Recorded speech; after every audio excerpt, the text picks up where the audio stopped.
ओम नमः शिवाय. साधना प्रभामध्ये तुमचे खूप खूप स्वागत. ओम नमो भगवते वासुदेवाय. वरुथिनी एकादशी व्रतकथा. युधिष्ठिराने विचारले, हे वासुदेव, चैत्र महिन्याच्या कृष्ण पक्षात कोणत्या नावाची एकादशी असते? कृपया तिचा महिमा सांगावा. भगवान श्रीकृष्ण म्हणाले, राजन, चैत्र महिन्याच्या कृष्ण पक्षातील एकादशी वरुथिनी एकादशी नावाने प्रसिद्ध आहे. ही इहलोक व परलोकातही सौभाग्य प्रदान करणारी आहे. वरुथिनीच्या व्रतानेच नेहमी सुखाची प्राप्ती व पापाचा नाश होतो. वरुथिनीच्या या व्रतामुळेच माता व मधांता व धुंधुमार इत्यादी अनेक राजे स्वर्गलोकात गेले. जे फळ 10,000 वर्ष तपश्चर्या केल्यानंतर मनुष्यास मिळते, तेच फळ या केवळ वरुथिनी एकादशी व्रतान प्राप्त होते. नृपश्रेष्ठ, घोड्याच्या दानापेक्षा हत्तीचे दान श्रेष्ठ आहे. भूदान त्यापेक्षाही मोठे आहे. भूदानापेक्षाही अधिक महत्वाचे तीळदानाचे आहे. तीळदानापेक्षा श्रेष्ठ स्वर्णदान व स्वर्णदानापेक्षा श्रेष्ठ अन्नदान आहे. कारण देवता, पितरे व मनुष्यांना अन्नामुळेच तृप्ती मिळते. विद्वान पुरुषांनी कन्यादानालाही या दानासमान म्हटले आहे. कन्यादानाच्या तुल्यच गोदान आहे. हे साक्षात भगवंताचे कथन आहे. या सर्व दानांपेक्षाही मोठे विद्यादान आहे.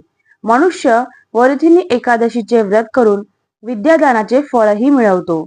जे लोक पापाने मोहित होऊन मुलीच्या धनावर उपजीविका करतात, ते पुण्याचा क्षय झाल्यावर यातनामय नरकात जातात. म्हणून सदैव प्रयत्न करून मुलीच्या धनापासून वाचले पाहिजे. ते धन आपल्या कामी आणता कामा नये. जे आपल्या शक्तीनुसार आपल्या मुलीला अलंकाराने सजवून पवित्र भावाने कन्यादान करतात, त्यांच्या पुण्याची संख्या सांगण्यात चित्रगुप्त देखील असमर्थ आहे. वरुथिनी एकादशी करूनही मनुष्य त्याच्या समानच फळ प्राप्त करतो. राजन, या विधीनुसार वरुथिनी एकादशी केली जाते. रात्री जागरण करून जे भगवान मधुसूदनाची पूजा करतात, ते सर्व पापापासून मुक्त होऊन परमगतीला प्राप्त होतात. म्हणून पापभीरू मनुष्यांनी पूर्ण प्रयत्न करून ह्या एकादशीचे व्रत केले पाहिजे. यमराजाला घाबरणाऱ्या मनुष्याने अवश्य वरुथिनी एकादशीचे व्रत करावे. राजन, हे आख्यान वाचल्याने वा ऐकल्याने 1000 गोदानाचे फळ मिळते व मनुष्य सर्व पापांमधून मुक्त होऊन विष्णू लोकात प्रतिष्ठित होतो. सुज्ञ पाठकांनी हे वाचावे, ऐकावे व गोदानाचे पुण्य मिळवावे.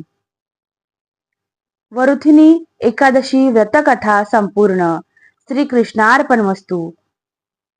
हर हरये नमः. हरये नमः. हरये नमः.